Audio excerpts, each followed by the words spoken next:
এই হাদিসটা আমি বলি, বলার পর গল্পের মতো আপনারা মুখস্থ রাখবেন। তো সহিহ বুখারীর 4340 নম্বর হাদিস, 4340 নম্বর হাদিস। কোন কিতাব? বুখারী। বলেন কোন কিতাব? 4340 নম্বর হাদিস। বুখারীর কত নম্বর হাদিস?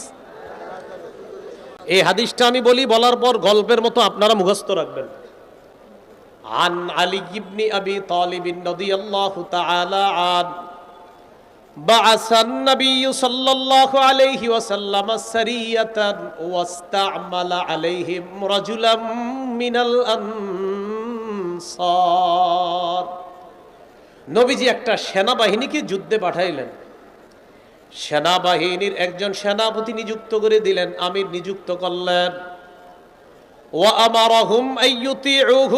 আল্লাহ নবী আদেশ করলেন ওই সেনাবাহিনী যেন সেনাপতির আনুগত্য করে।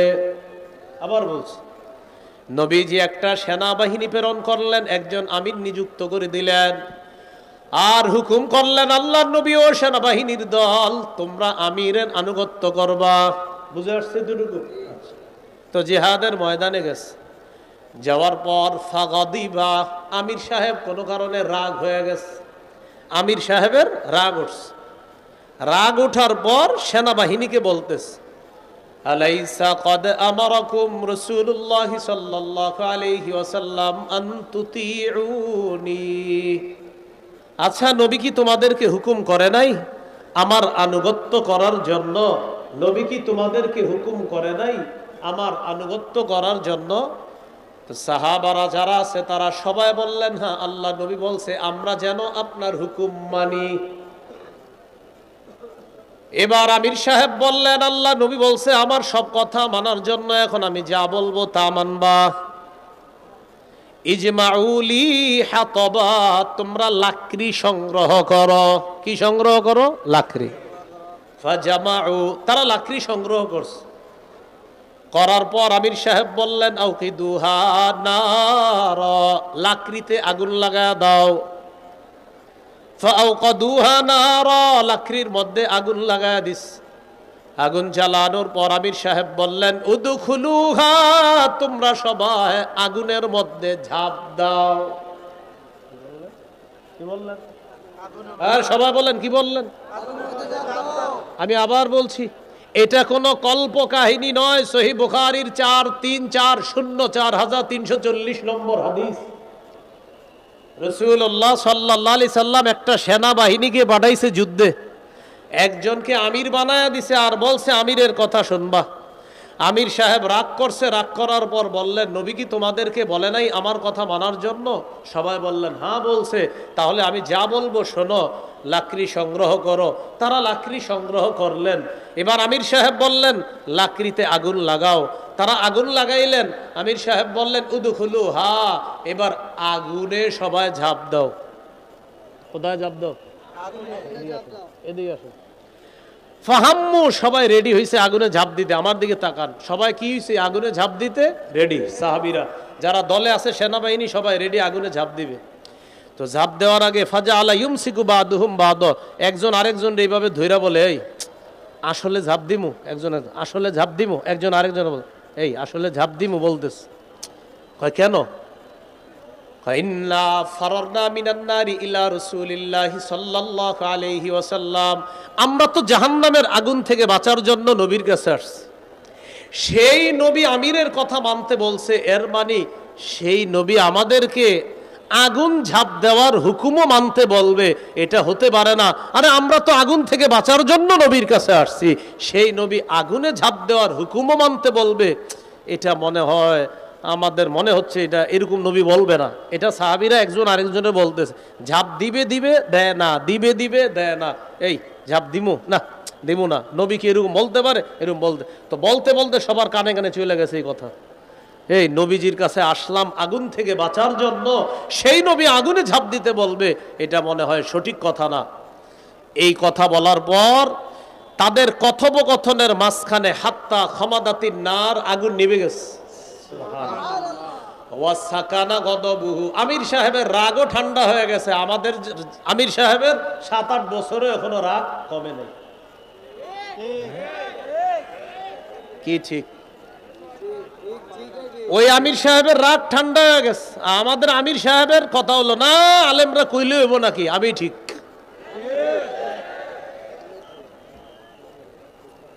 মানে যে কোনো আমির আর কি, যে কোনো আমির। এখন মনে করেন এত বছরও রাগ কমে না। আমি নিশ্চিত রাগের কারণে নিজের ভুল স্বীকার করে না। আমি কি, আমি আমি আমি তো সেরা, আবার আমি কি, এরকম। আমির সাহেবের রাগ কমে গেছে। রাগ কমার পর আগুনও নিভে গেছে। ফাবালাগান নবিয়্যা সাল্লাল্লাহু আলাইহি সাল্লাম, ঘটনাটা নবীর কাছে গেছে। ইয়া রাসূলুল্লাহ, এরকম এরকম ঘটনা ঘটছে। আমির সাহেব বলছিল আগুনে ঝাঁপ দিতে। নবীজি বললেন, সর্বনাশ, ঝাঁপ না দিয়ে ভালো করেছ। লাউ দাখালুহা, যদি তারা আমিরের কথা শুই না আগুনে ঝাঁপ দিত, মা খারাজু মিনহা, তারা কিয়ামত পর্যন্ত এই আগুন থেকে বের হতে পারত না।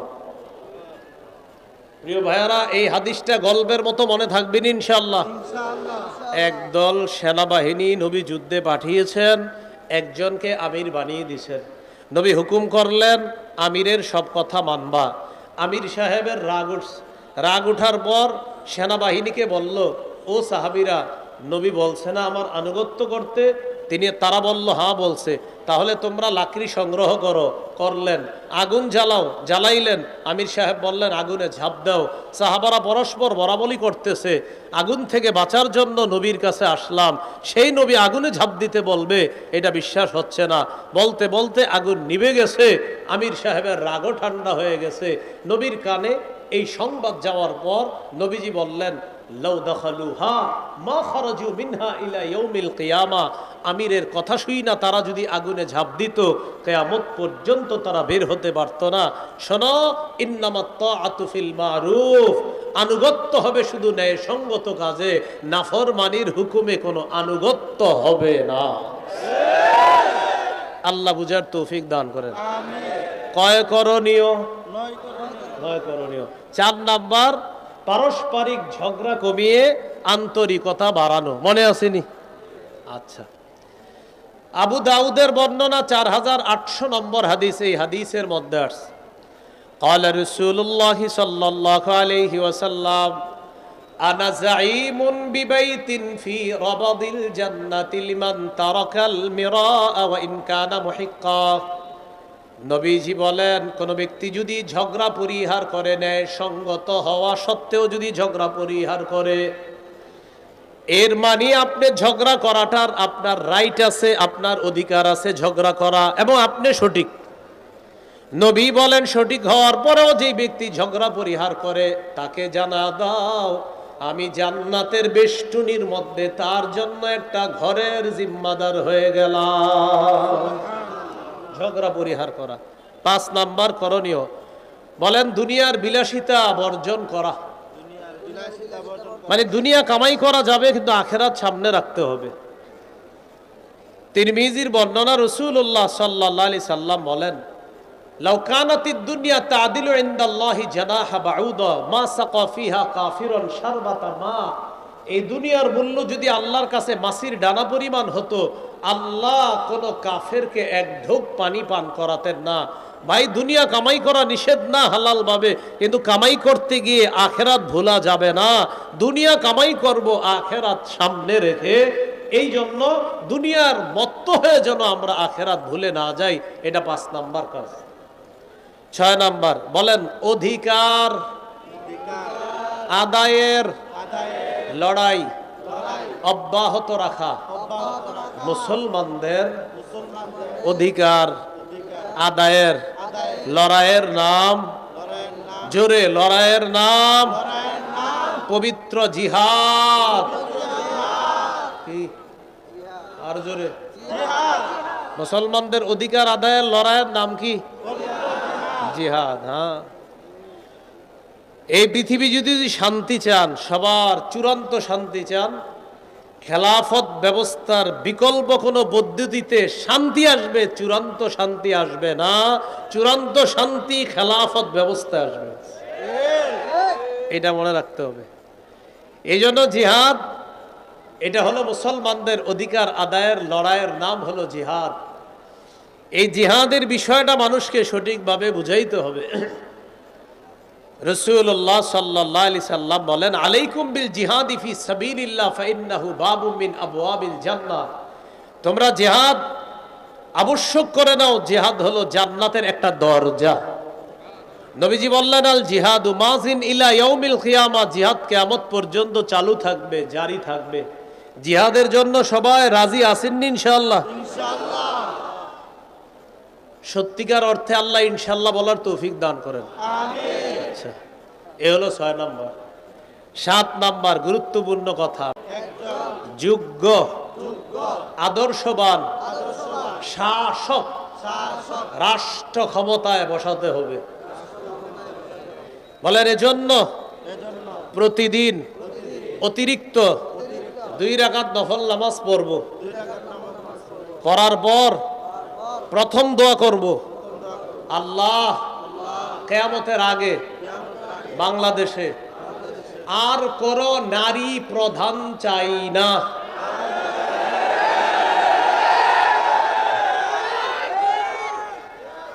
কি চাই না? নারী প্রধান চাই না।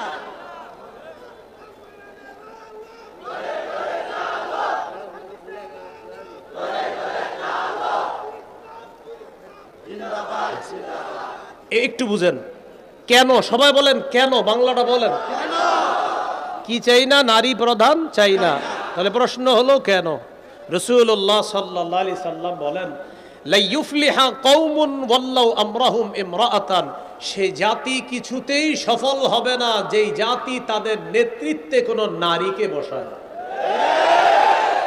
এজন্য 2 রাকাত নফল নামাজ পড়া প্রথমেই দোয়া করবেন, আল্লাহ আগামীতে কোনো নারী প্রধান দেশে চাই না। 2 নাম্বার দোয়া করতে হবে, আল্লাহ মরার আগে বাংলাদেশে শরিয়া আইন দেখে যেতে চাই। কি আইন দেখে যেতে চাই? এই জন্য আপনাদের একটা কাজ আছে, করবেন না ইনশাআল্লাহ?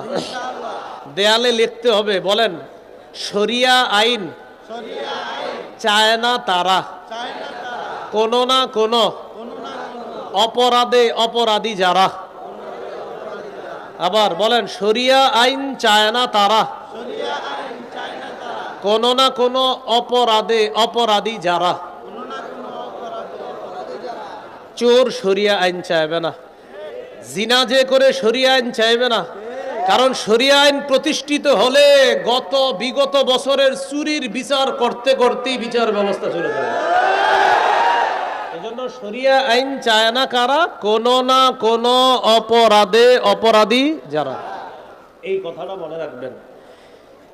এটা হলো 2 নাম্বার দোয়া করবেন। 1 নাম্বার দোয়া নারী প্রধান আর চাই না। 2 নাম্বার দোয়া শরিয়া আইন চাই। 3 নাম্বার দোয়া বলেন, আল্লাহ এমন একজন শাসক দেন, যেই শাসক মৌলিক 4টি কাজ করবে। নামাজ কায়েম করবে, যাকাত প্রতিষ্ঠিত করবে, সৎ কাজের আদেশ করবে, অসৎ কাজের নিষেধ করবে। এই 4 গুণওয়ালা একজন রাষ্ট্রনায়ক আমরা চাই। এই 3 নাম্বার দোয়াটা করতে পারবেন নি?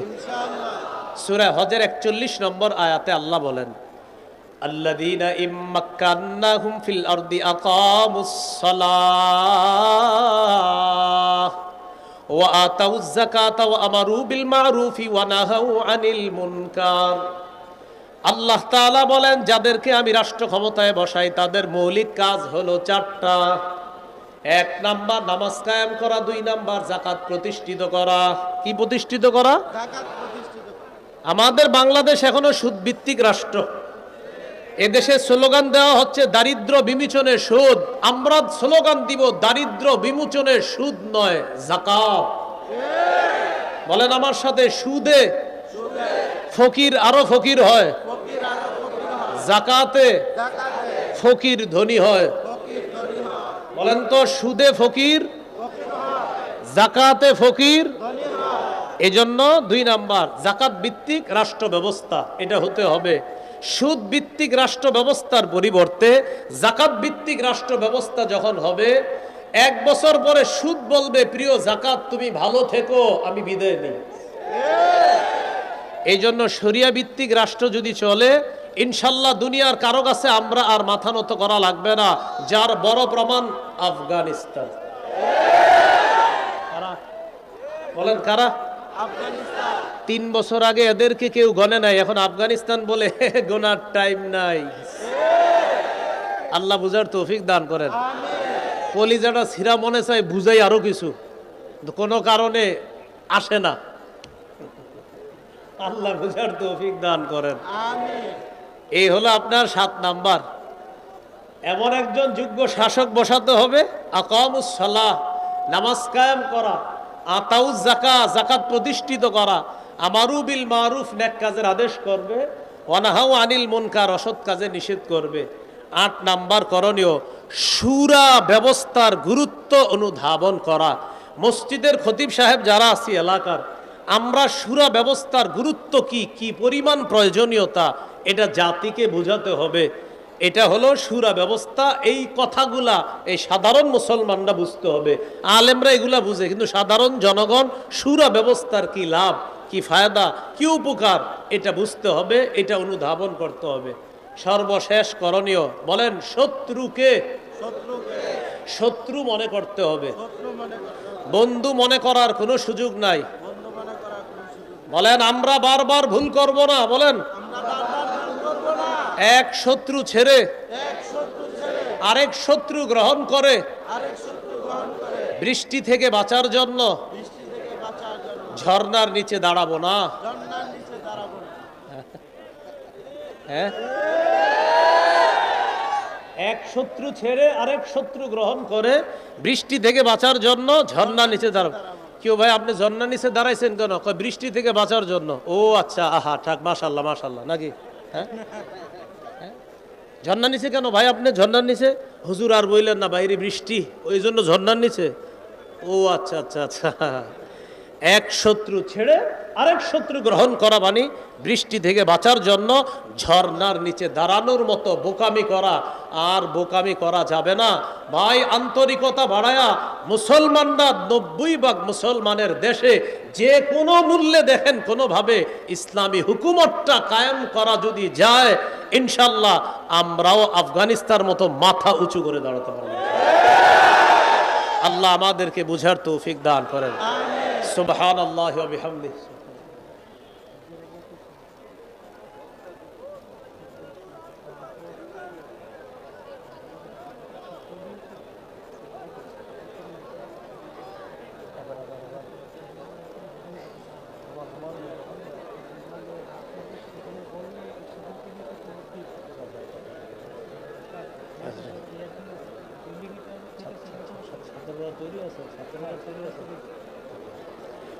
ভাই বসি বসি, আমরা বসি বসি বসি, একটু বসি আমরা। শোনেন, বড় বড় উলামায়ে কেরাম যারা আছে তারা এখনো বাকি রয়েছেন, তারা আসতেছে, ইনশাল্লাহ আলোচনা হবে।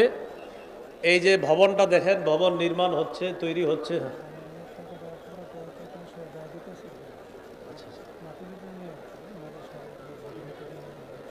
আচ্ছা, মাদ্রাসার জন্য, বোর্ডিংয়ের জন্য, আরও যেই সমস্ত কাজ আছে এগুলোর জন্য আমরা একটু সহযোগিতা করি। আমরা কেউ উঠবো না, যারা দিব তারা উঠবো না, যারা দিব না তারা উঠবো না। ছাত্র ভাই যারা আছেন আপনারা তৈরি থাকার কথা, আপনারা সবার কাছে যান। আর মঞ্চে যারা আছি আমরা এখানেও দিতে পারি। ছাত্র ভাই যারা আছি মেহরবানি করে কেউ এই মাহফিলটা নষ্ট করবো না। নামাজ তো এখানে হবে হুজুর ইনশাল্লাহ। ভাই এখানে নামাজ হবে, আমরা কেউ মাহফিলটা নষ্ট করবো না। বড় বড় আলেম ওলামায়ে কেরাম তারা এখনো বাকি আছে, ইনশাল্লাহ তারা আসবে। আমরা ইনশাল্লাহ মাশাআল্লাহ সওদাগর সাহেব 2000 টাকা দিয়েছেন, আল্লাহ তার দানকে কবুল করেন। আরও যদি কেউ দিতে চান দিতে পারেন। ছাত্র ভাইয়েরা আমরা মাঠে চলে যাই, মাঠে যারা আছে আমরা ছাত্র ভাইদের কাছে একটু সহযোগিতা করি আমরা ইনশাআল্লাহ। সুবহানাল্লাহি ওয়া বিহামদিহি।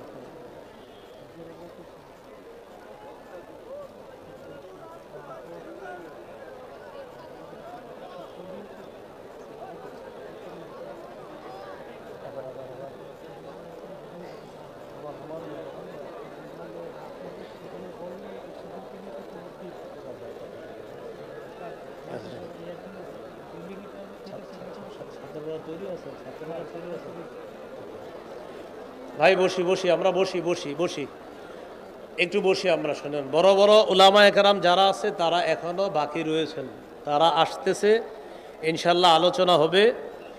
এই যে ভবনটা দেখেন, ভবন নির্মাণ হচ্ছে, তৈরি হচ্ছে।